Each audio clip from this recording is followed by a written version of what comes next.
Hey everyone! So, today I'm gonna teach you guys paano mag-download ng Throne and Liberty pag nasa PH ka. So, first of all, kailangan mo ng Proton VPN. So, pumunta lang tayo sa link na to. Tapos, gagawa ka ng account and then magda-download ka.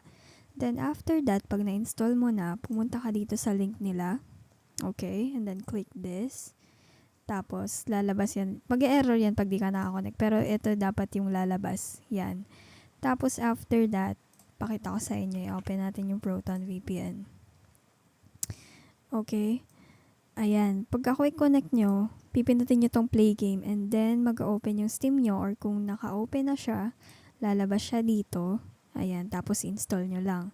Then after that, syempre matagal yung download kasi nakakonect ka sa VPN. Pwede mo lang siyang i-disconnect na lang kapag nagda-download na. Hindi siya ma-disrupt.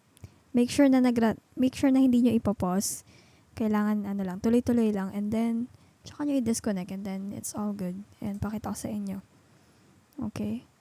Ayan, nakakonect na ako, 'di ba? Nagda-download pa din siya. And then i-disconnect nyo lang. There we go.